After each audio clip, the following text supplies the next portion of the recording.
Hi friends, welcome back. तो friends, अभी की न्यूज है, why is Russia ban from Tokyo Olympics 2021?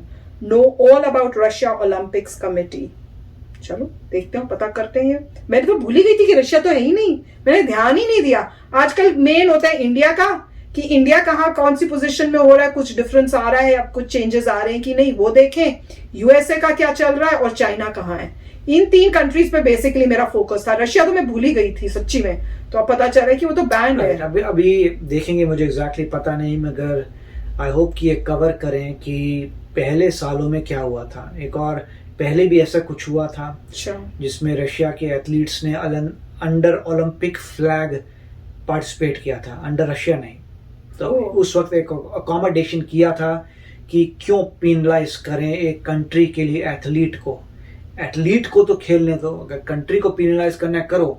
तो उन एथलीट्स को बोला था तुम पार्टिसिपेट कर सकते हो under Olympic flag but not representing Russia, जिससे उनको तो गोल्ड मेडल मिलेगा अंडर ओलंपिक फ्लैग, तो उनको मत करो। तो अब देखते हैं आगे क्या होता है। और इस मतलब नॉर्मली मैंने इतना स्टडी नहीं किया कि इस बार क्या हुआ, मगर एक पुरानी हिस्ट्री है रशिया की ओलंपिक्स के साथ, तो देखते हैं अभी। अच्छा, तो वीडियो शुरू करते हैं। पर वीडियो शुरू करने से पहले अगर आप चैनल पर नए हो और आपने अभी तक सब्सक्राइब नहीं किया तो जल्दी से पहले सब्सक्राइब के बटन और बेल आइकन को क्लिक कर लो, ताकि आपको हमारे सारे न्यू वीडियोस के नोटिफिकेशन मिल जाए जैसे हम अपलोड करें। अगर आपको वीडियो पसंद आता है please like and share. And हमारे दूसरे 2 channels, vlogging, gaming and news, उन सब के डिटेल्स है डिस्क्रिप्शन बॉक्स में, उनको भी सब्सक्राइब और फॉलो कर लेना। और ट्विटर में हमें फॉलो करिए, जब भी हम कोई वीडियोस अपने पब्लिश करते हैं उसमें नोटिफिकेशन आ जाएगा। चलिए शुरू करते हैं। नमस्कार दोस्तों, अगर आप टोक्यो ओलंपिक्स को ट्रैक कर रहे हैं, देख रहे हैं, तो आपको एक बात पता होनी चाहिए कि जो रशिया है, जो कि एक बहुत बड़ी मेडल टैली में हिस्सा होता है, काफी ज्यादा जीतता है, उसका कहीं पर भी आपको नामो निशान नहीं मिलेगा। मतलब रशिया लिखा हुआ आपको टोक्यो ओलंपिक्स के अंदर नहीं दिखेगा, क्योंकि इसको बैन किया हुआ है। तो इस वीडियो के अंदर बेसिकली हम जानेंगे कि क्या कारण है जिसकी वजह से रशिया को बैन किया हुआ है, क्या उसके एथलीट्स पार्टिसिपेट कर रहे हैं, नहीं कर रहे हैं, सब कुछ मैं आपको क्लियर करने वाला हूं। काफी कुछ जानने को है, चलिए आगे बढ़ते हैं। अगर आप यूपीएससी की तैयारी कर रहे हैं तो इसके बारे में सारी जानकारी आपको डिस्क्रिप्शन में मिल जाएगी, वहां से आप हमारे ऐप को भी डाउनलोड कर सकते हैं। सबसे पहले हम यहां पर देखेंगे कि इसकी चर्चा हम क्यों कर रहे हैं। अभी जो टोक्यो ओलंपिक्स चल रहा है 2020, ध्यान रखिएगा, इसको 2021 नहीं बोलेंगे, क्योंकि ये अभी भी 2020 का ही ओलंपिक्स है, जो कि 1 साल डिले हो गया है। तो ये 2020 टोक्यो ओलंपिक्स की हम बात कर रहे हैं। तो 335 स्पोर्ट्स पर्सन फ्रॉम रशिया ये पार्टिसिपेट कर रहे हैं, मतलब कि रशिया के एथलीट्स आपको पार्टिसिपेट करते हुए दिखेंगे, लेकिन इनके देश का जो नाम है प्रॉपर, जो रशिया है, वो इसके अंदर यूज नहीं किया जाएगा, वो इसका इस्तेमाल नहीं कर सकते। उनका देश का जो फ्लैग है, जो एंथम है, नेशनल एंथम, उसका भी इस्तेमाल नहीं किया जाएगा। बेसिकली ये जो एथलीट्स हैं वो रशियन ओलंपिक कमिटी, ये नाम से यूज किया जा रहा है, ROC। इनफैक्ट रशियन भी नहीं लिखा जाएगा, ये सिंपली ROC इसके नाम से यहां पर पार्टिसिपेट कर रहे हैं। और उनकी जो भी मेडल टैली वगैरह होती है उसमें भी आप देखोगे तो यहां पर ROC लिखा रहेगा with a flag that is different from Russia. जो रशिया का फ्लैग है उससे डिफरेंट, मैं भी आपको दिखाता हूं। इसका मेन कारण है कि उनको यहां पर बैन किया हुआ है। ये आप देख सकते हो, जो कंटिंजेंट जाते हैं, जो इनॉग्रेशन सेरेमनी होती है, यहां पर आप देख पाओगे ROC लिखा हुआ है, और ये फ्लैग भी डिफरेंट है। बेसिकली जो फ्लैग यूज किया जा रहा है वो ये वाला किया जा रहा है, रादर देन ये जो ऑफिशियल फ्लैग है इसके बावजूद। तो अब क्वेश्चन आता है कि यहां पर ये बैन क्यों लगाया हुआ है, रशिया का नाम वहां पर इस्तेमाल नहीं हो सकता, क्या कारण है, इसको डिटेल से समझते हैं। देखिए, दिसंबर 2019 में जो वर्ल्ड एंटी डोपिंग एजेंसी है, ध्यान रखना है आपको, एक नेशनल लेवल पर एंटी डोपिंग एजेंसी होती है, जैसे हमारे देश में आपने सुना होगा NADA, नाडा जिसको कहते हैं। तो ये नेशनल एंटी डोपिंग एजेंसी है भारत की। वैसे वर्ल्ड स्तर पर एक एजेंसी होती है जिसका नाम है वर्ल्ड एंटी डोपिंग एजेंसी, जो कि यहां पर डोपिंग से रिलेटेड जो चार्जेस वगैरह हैं उसके बारे में रूल्स रेगुलेशन जो भी कुछ है उनके द्वारा दिया जाता है। डोपिंग क्या होता है, सिंपली जो एथलीट्स वगैरह होते हैं उनके परफॉर्मेंस को बेटर करने के लिए जो गलत ड्रग्स है उसका इस्तेमाल किया जाता है, इसको डोपिंग कहते हैं। मतलब कि वो ड्रग्स के नाम लिस्टेड हैं यहां पर, वो बैन कैटेगरी में आते हैं, वो नहीं लिया जा सकता, लेकिन उसके बावजूद भी उसका अगर इस्तेमाल किया जाता है एथलीट्स के द्वारा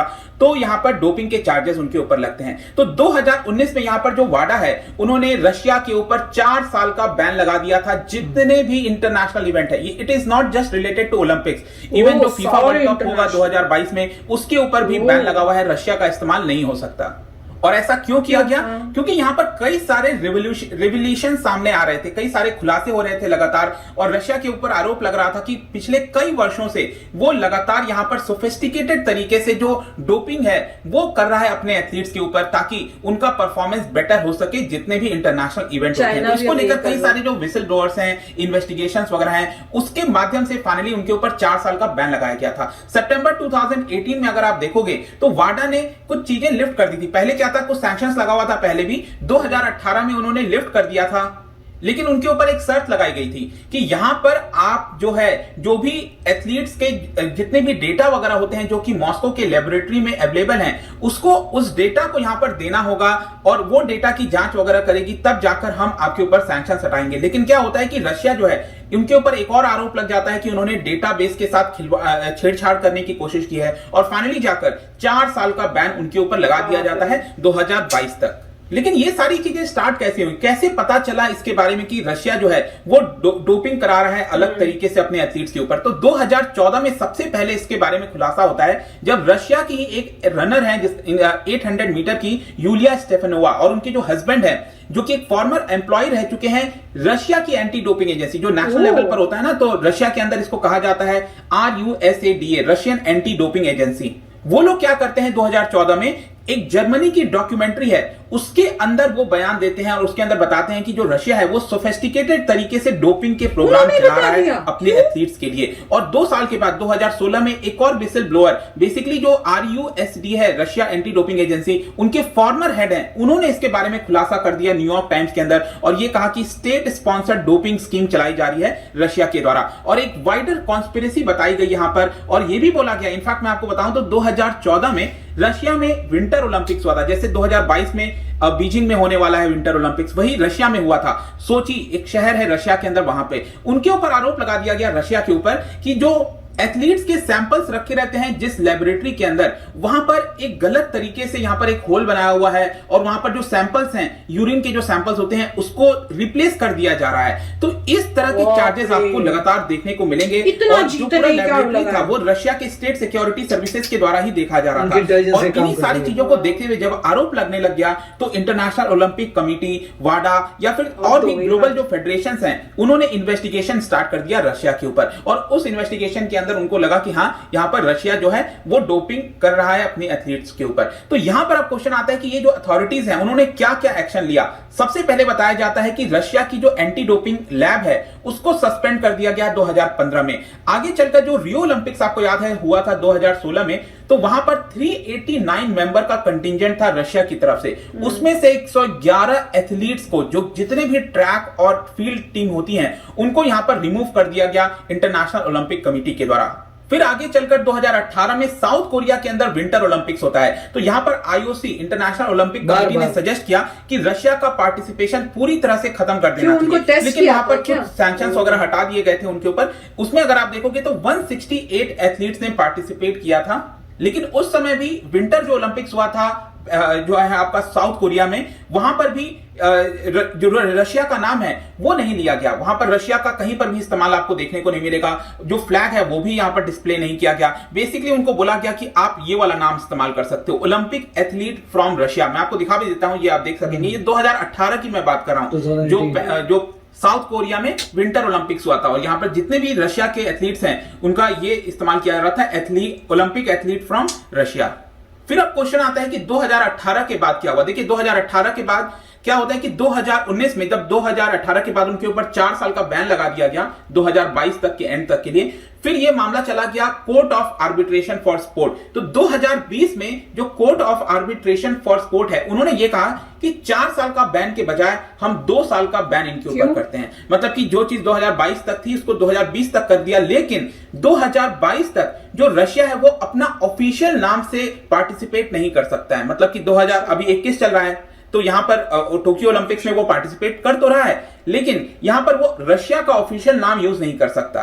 और इसके अलावा यहाँ पर पैरा ओलंपिक्स होने वाला है, बीजिंग में जो विंटर ओलंपिक्स होने वाला है, इन सभी जगह रशिया का ऑफिशियल नाम यूज नहीं किया जा सकता। इवन जो 2022 में वर्ल्ड कप होगा कतर में, वहां पर भी इसका नाम इस्तेमाल नहीं किया जाएगा। So Russia is also not allowed to host any world sporting event. जब तक ये बैन चल रहा है 2022 तक, तब तक नहीं कर सकता। लेकिन हाँ, इनके जो एथलीट्स हैं वो पार्टिसिपेट करते हैं, और मैंने आपको पहले ही बता दिया, वो ROC इस नाम से वो पार्टिसिपेट कर सकेंगे।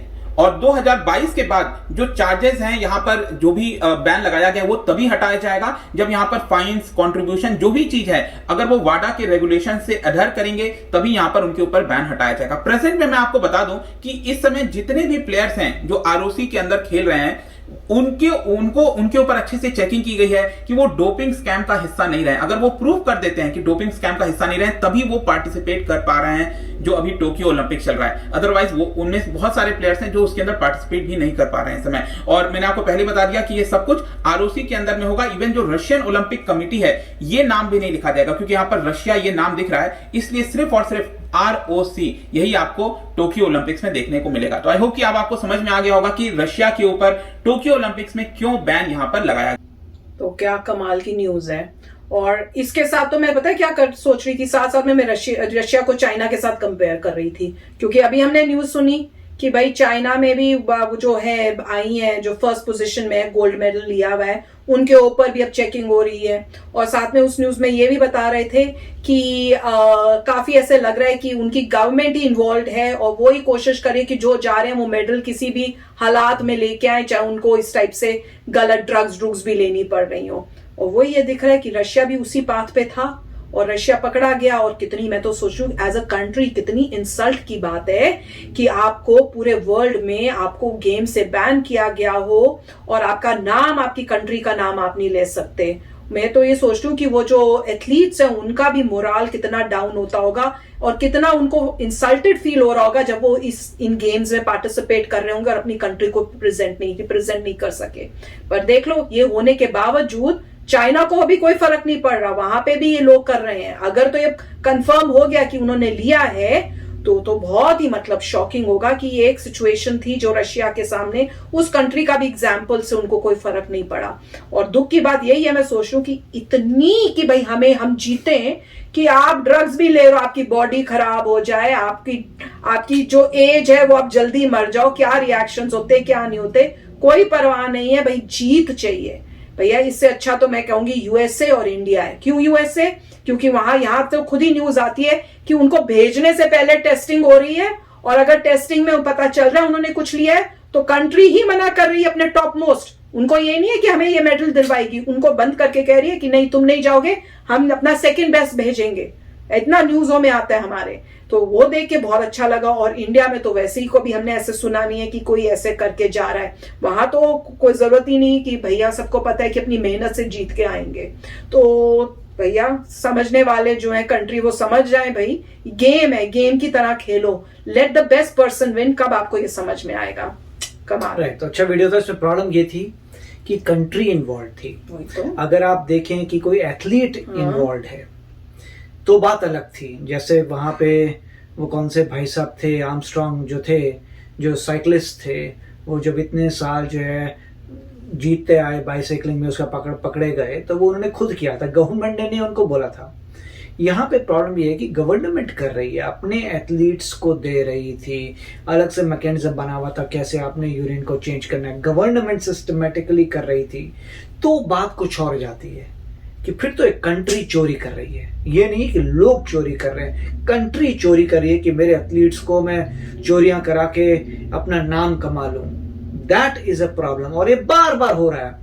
जैसे उन्हें 2018 में भी हुआ था, तो क्योंकि पहले भी हिस्ट्री थी, अब हो रहा है, तो काफी दुख की बात है। इससे अच्छा नहीं लगता कंट्री का। जब आप देखते हैं एक तो कंट्री में ऑलरेडी डेमोक्रेसी नहीं है, उसके ऊपर से इस टाइप का बिहेवियर हो रहा है, तो काफी बुरा लगता है। अब ऐसे बिहेवियर जब हम कहते हैं कि स्ट्रेटेजिकली जो है आपको एक फ्रेंड चाहिए पूरे वर्ल्ड में, तो क्या आपको ऐसे फ्रेंड चाहिए जो डेमोक्रेटिक ना हो, जो इस तरीके से सिस्टमेटिकली चीटिंग कर रहे हैं ओलंपिक्स में, कि यहाँ पे उनको बैन किया। तो बहुत अच्छी बात है कि उन्होंने एटलीस्ट ये बोला कि जो प्लेयर्स जो हैं एथलीट्स शो कर सकते हैं कि वो इन्वॉल्व नहीं थे, उनको मौका मिलेगा, वरना वो पूरे के पूरे सभी लोगों को बैन कर सकते हैं कि सॉरी बॉस तुम कंट्री में हो। अगर मैं हूं तो मैं तो कहूंगी बैन, कि सारे के सारे बैन हो सकते थे कि तुम उस कंट्री में हो जो तुम्हारी कंट्री तुम्हें ये करा रही है, तो तुम हो ही सारे के सारे गड़बड़, पूरी कंट्री का कोई नहीं खेलेगा। मगर फिर भी दया करके उन्होंने बोल दिया चलिए अगर आप प्रूफ करते हैं कि आप नहीं इन्वॉल्व थे, आपको नहीं लेना देना, आप अलग से कर रहे थे,